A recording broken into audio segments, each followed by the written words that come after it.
خلافت بنو عباس قائم ہوئی اور اس کا نشان ہی کالے جھنڈے تھے. تو اس کے بعد مہدی موعود کے آنے کی آپ نے خبر دی. یہ بات غور کرنے اور نوٹ کرنے کے قابل ہے. کالی جھنڈیوں کا مہدی موعود سے کوئی تعلق نہیں، کیونکہ حضور ثم کے ساتھ مہدی کی خبر دی. ثم کے معنی پھر اس کے بعد. تو لوگوں نے کالی جھنڈیوں کو اور مہدی کو کنفیوز ہو گئے، بات سمجھ نہیں سکے. تو کالی جھنڈیوں کا حضور نے ذکر فرمایا، خلافت عباسیہ کے قیام کی پیشین گوئی فرمائی ہے. دیکھیے، نبی کے معنی ہیں وہ جو غیب کی خبر دے. حضور سارے انبیاء کے سردار ہیں اور امام ہیں، تو جن سارے نبیوں کو اللہ نے جو غیب کا علم دیا اس سے کہیں زیادہ علم خاتم الانبیاء صلی اللہ علیہ وسلم کو عطا کیا ہے. اس کی واضح دلیل یہ ہے کہ سیدنا موسیٰ علیہ السلام، سیدنا عیسیٰ علیہ السلام اپنے بعد آنے والے انبیاء کی جو خبر دیتے ہیں وہ نہایت مختصر ہے، مبہم ہے. مگر حضور اپنے بعد آنے والے مہدی اور عیسیٰ کی جو خبر دیتے ہیں تو بالکل تفصیل کے ساتھ کھلی ہوئی خبریں دیتے ہیں. اور اسی سے معلوم ہوتا ہے کہ جو باری تعالیٰ نے ارشاد فرمایا علمک ما لم تکن تعلم، اے نبی ہم نے تم کو وہ علم دیا ہے جو تم نہیں جانتے تھے.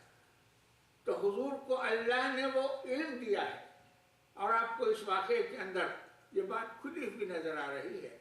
حدیث ثوبان جو کئی طریقوں سے روایت ہوئی ہے، اس میں حضور نے چند واقعات کی پیشین گوئی فرمائی ہے، اور اس میں سے کالی جھنڈیوں کا بھی آپ نے ذکر فرمایا، اور اس کا اشارہ ہے خلافت بنو عباس کا قیام. آپ نے وہ فرمایا. اس کے بعد پھر حضور فرماتے ہیں ثم یجیء خلیفۃ اللہ مہدی، پھر اللہ کا خلیفہ مہدی آئے گا. حضور خبر دے رہے ہیں کہ پھر اللہ کا خلیفہ مہدی آئے گا. ثم کے بعد آیا حدیث. تو کالی جھنڈیوں سے ملانے کی کوئی وجہ ہے ہی نہیں. یہاں کالی جھنڈیوں کا ذکر ہو چکا، ارشاد ہو رہا ہے ثم یجیء خلیفۃ اللہ مہدی، پھر اللہ کا خلیفہ مہدی آئے گا. فَإِذَا سَمِعْتُمْ بِهِ، جو ہی کہ تم اس کی خبر سنو، فَأْتُوهُ، اس کے ہاں جاؤ، فَبَايِعُوهُ، اس سے بیعت کرو. کیوں؟ وَلَوْ حَبًّا عَلَى السَّيِّ، اگرچہ کہ تم کو برف پر سے رینگتے ہو جانا پڑے تب بھی جاؤ. یہ اہمیت ہے اس کی. وَلَوْ حَبًّا عَلَى السَّيِّ، برف پر سے اگر رینگتے ہوئے جانا پڑے تب بھی اس کے ہاں پہنچ جاؤ، اس کی خدمت میں پہنچ جاؤ. کیوں؟ فَإِنَّهُ خَلِيفَةُ اللَّهِ مہدی، کیونکہ وہ اللہ کا خلیفہ مہدی ہے. آپ نے غور فرمائے.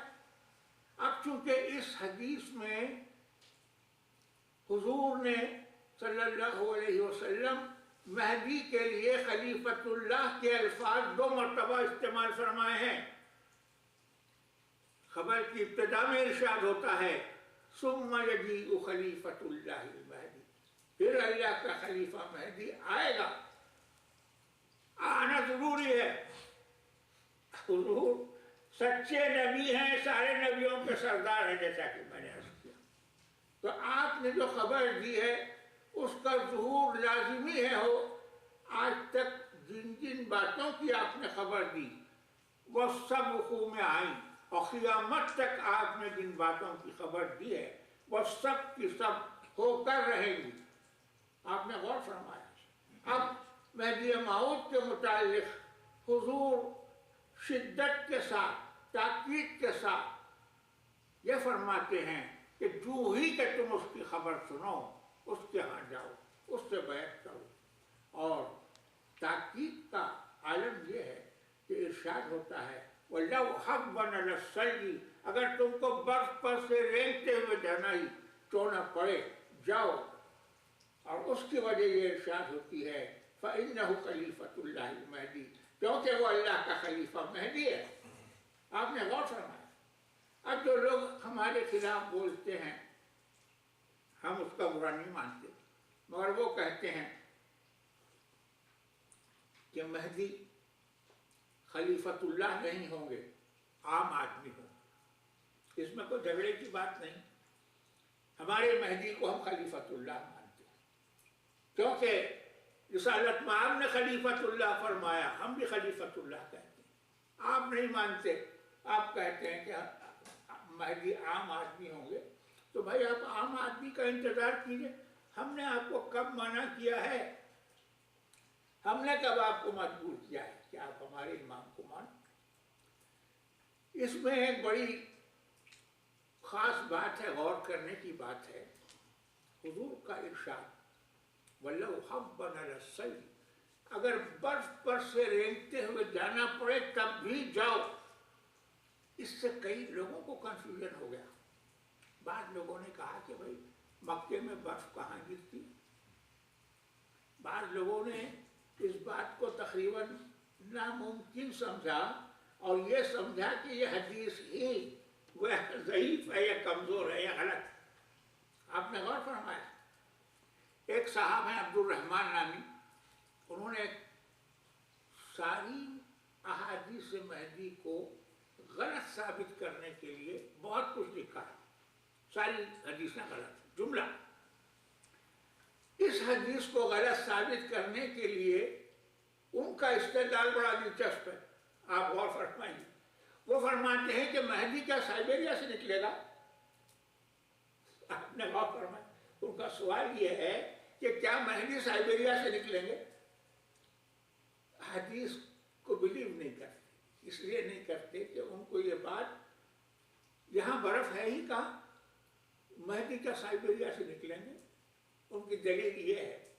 آپ غور فرمائیے، حضور کو اللہ نے کیسا علم دیا تھا، اور آپ جو خبر دیتے ہیں اس کی بلاغت کیا ہے، غور کرنے کی بات۔ یہ معجزہ ہے سرکار دو عالم صلی اللہ علیہ وسلم کا۔ آپ نے خراسان تشریف لے گئے تھے، نہ آپ نے اس ایریا کو دیکھا تھا، مگر ارشاد فرماتے ہیں وَلَوْ حَبًّا عَلَى السَّيْلِ، ہم لوگ یہ دلیل دیتے ہیں کہ بھائی اس برف پر سے رینگتے ہوئے جانا پڑے تو جاؤ، جو حضور فرما رہے ہیں وہ تاکید کی غرض سے فرما رہے ہیں، یعنی مشکلات پہ قابو پاتے ہوئے، دشواریوں کو عبور کرتے ہوئے جاؤ اور اس کے ہاتھ پہ بیعت کرو یا اس کی تصدیق کرو۔ ہم یہ تعبیر کرتے ہیں حضور کے ارشاد کی، یہ مراد بیان کرتے ہیں، مگر بلاغت پہ غور فرمائیے، حضور نے یوں ہی نہیں فرمایا برف پر سے رینگتے ہوئے جانا پڑے تو جاؤ، حضور نے بلا وجہ نہیں فرمایا۔ آپ اس ایریا کا، خراسان کا کلائمیٹ کیا ہے انٹرنیٹ پہ جا کے دیکھ لیجیے، مجھے کچھ بیان کرنے کی ضرورت نہیں، آپ جا کے دیکھ لیجیے۔ آج بھی وہاں ہیوی اسنو فال ہوتا ہے، غور فرمائیے۔ اچھا 500 سال پہلے، آج تو گلوبل وارمنگ کی وجہ سے اسنو زیادہ نہیں گر رہی ہے، 500 ایئرس بیک۔ آپ غور فرمائیے، آپ انصاف کیجئے، اس زمانے میں کیا کلائمیٹ ہوگا؟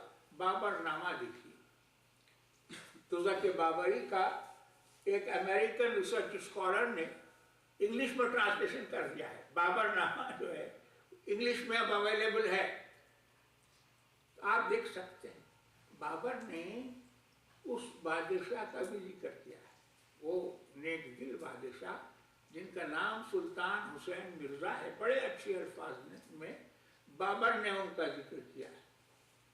اب بابر کا بیان یہ ہے، برف اتنی تھی اس علاقے میں، گرتی تھی اس علاقے میں، وہ کہتا ہے کہ ایک دن کا فاصلہ گھوڑوں کے پیر زمین میں دھس جاتے تھے، اور ایک دن کا فاصلہ طے کرنے کے لیے 1 مہینہ لگ جاتا تھا، اتنی برف اس علاقے میں گرتی تھی۔